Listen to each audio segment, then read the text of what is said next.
Hey you guys, Gameboy 3800 here, once again back playing some more Forza Horizon 4 B-Class off-road muscle cars. Last time out we tried the 68 Firebird. It was a little bit uncontrollable, I'll be honest. I'm gonna hope that the 73 Firebird was a little bit better. The Super Duty 455. Of course, by the end of this, it's no longer going to be a 455, it'll be a 500.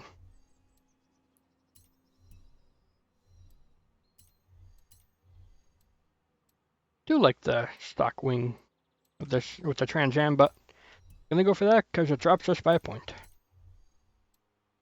Hold on. Vintage race tire compound, since it does seem to be the best all-around tire compound for B-class off-road racing.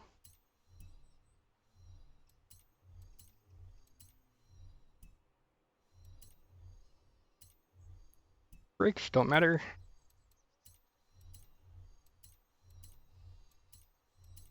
Do we go for chassis reinforcement? I think we do. I don't think the Firebird had that, and I think that's why we weren't as stable or good through the corners. Heavy car. Oh well. There we go. Oh, I said 8 liter. I meant 7.7. My bad. Look at that. I can keep the stock displacement, I guess. Like a pleb.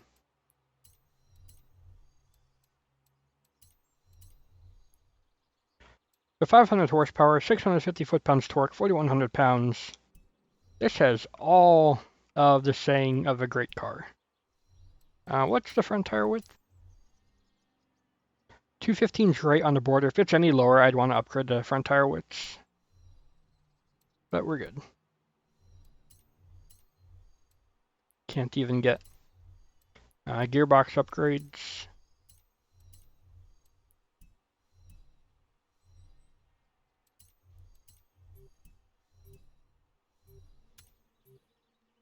That's our car, 500 horsepower.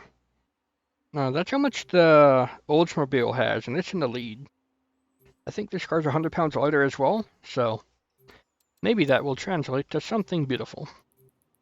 Or maybe we will spin out and bin it in the first corner. Who knows?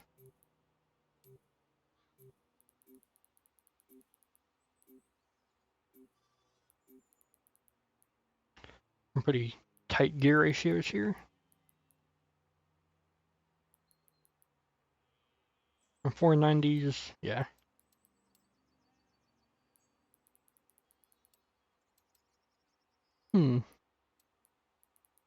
I'll just even out the front and rear. Normally I would lower them both, but the front's pretty low already.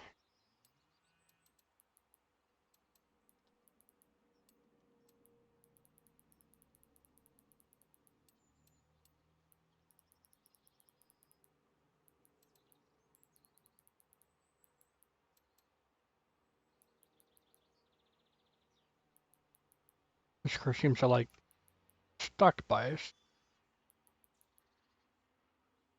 Even a little bit more forward bias, actually.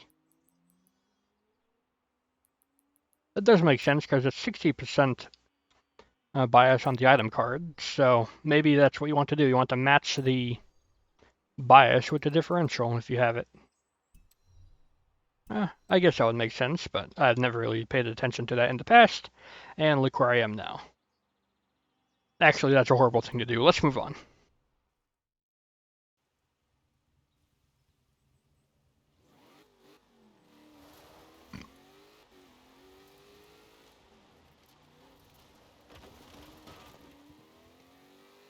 Now, this is a car I like to just drive around in A-Class. Don't really have it tuned for it in B-Class, though. So I wonder how it's going to compare to the rest of them. It does seem to have fairly good turn-in, actually. I turned in pretty soon, and it's still gripped up. So hopefully that translates well to off-road racing, as it does to on-road there.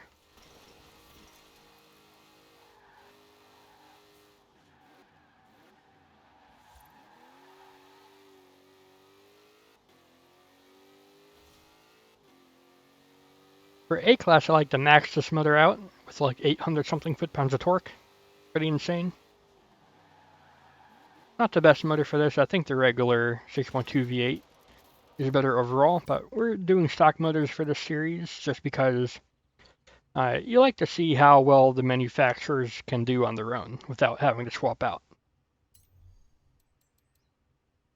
I don't know, at least I like to see what the stack motors can do. Top vehicle is a Quartz Regalia. That kind of makes sense. And there's a Ram Power Wagon and a Ford van also in the mix. The Ford van might be cheating. Can't put my finger on it. Oh well. The old 442? Let's have a go.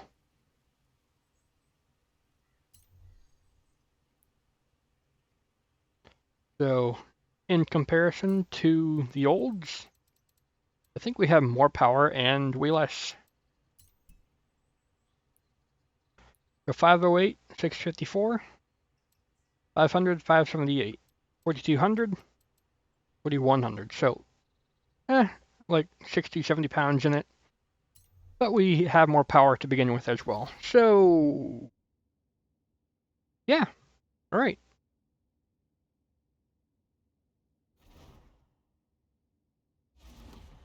Let's see how the Firebird does.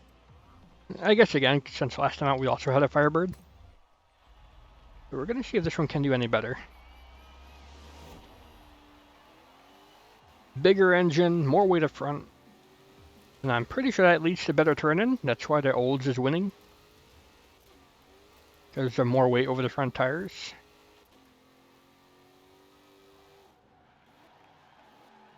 Well, we actually do have pretty good brakes. For stock brakes, you know.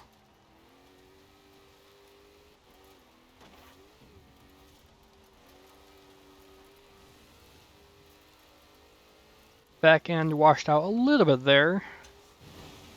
Have to keep that in mind, I guess.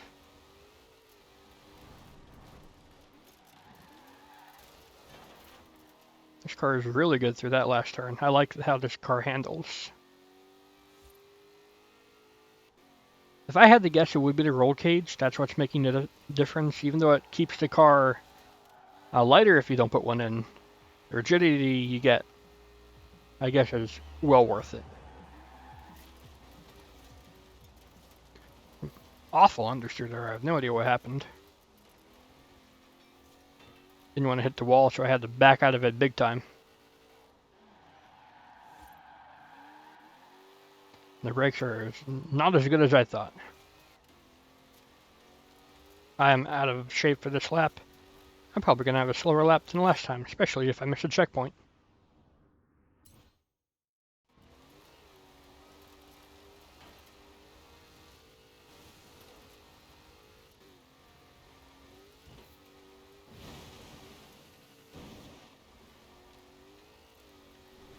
I do find it funny how now we're getting cars faster than the Buick's running time as a starting time. The 58.0 versus the 58.6. I don't know, I find it funny.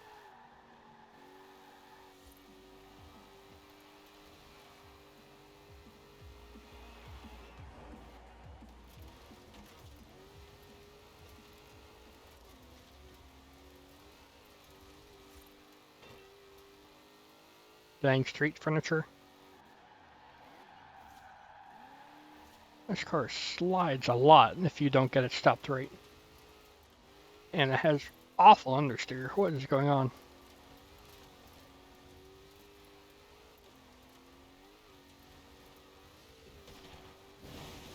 I have a couple more laps, but this car is felt good on lap 1. I don't know why it's having forward time in lap 2 and 3.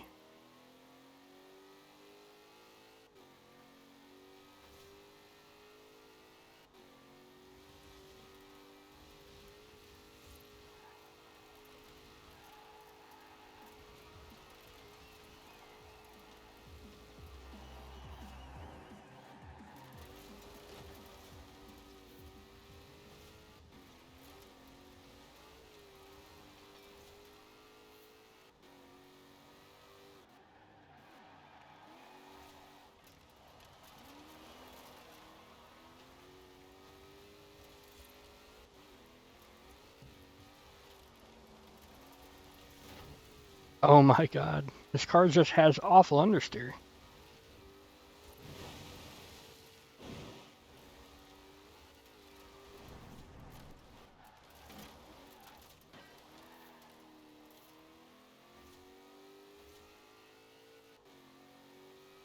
One more lap, no talking.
Nah, it's gone. I don't know what it is about the olds. I guess a longer wheelbase really does help it in a track like this.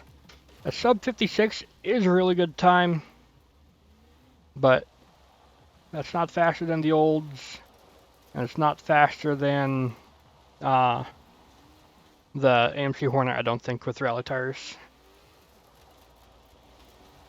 Give it up for the two Firebirds. They put up a good fight.